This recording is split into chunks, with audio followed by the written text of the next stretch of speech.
Taoiseach, in 2013, the mobility grant scheme was suspended. I know those who are getting it get it, but it's a long time ago. And it was said at the time that an alternative scheme is being devised.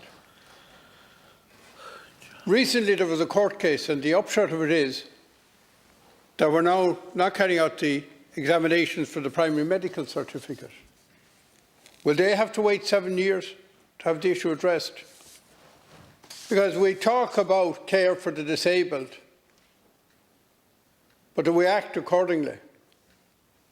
And could I ask you, will provisions to rectify both of these issues be included in two pieces of legislation? One, the issue of the primary medical certs in the finance bill, and the issue of replacing the mobility scheme, which, we are told an alternative scheme is being devised since 2013. Right. Thank you, Deputy. Will the Transport Support Scheme be included in the Health Act 1947 Amendment Bill? Thank you. Deputy Naughton on the same matter. Ciancóla, I raised this issue with the Minister for Finance earlier on this week, and Taoiseach, we now have a situation that any person with mobility issues that is not on the public transport network is now effectively marooned in this country, and particularly across rural Ireland, because the mobility allowance, the mobility grant, the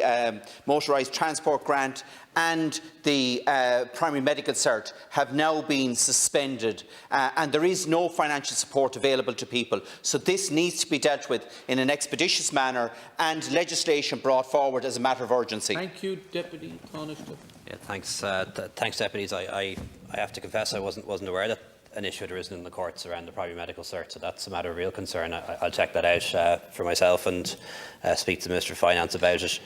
In terms of a new mobility grant scheme, as Deputy O'Keefe rightly said, that's been closed to new entrants for a very, very long time now, 7 or 8 years at this stage. Minister McGrath and the last government did a huge amount of work in trying to develop a new scheme, but it was very difficult. It was very difficult to come up with terms and rules, and where to draw the line as to who would get it and who wouldn't, and then also what the cost of it would be. But that is true of every scheme. That is true of social welfare schemes, it's true of health schemes, so it's something we need to sort out. I think now it falls to Minister Rabbitte as the new Minister for Disability to take up that work and lead it forward, and I'm sure she will.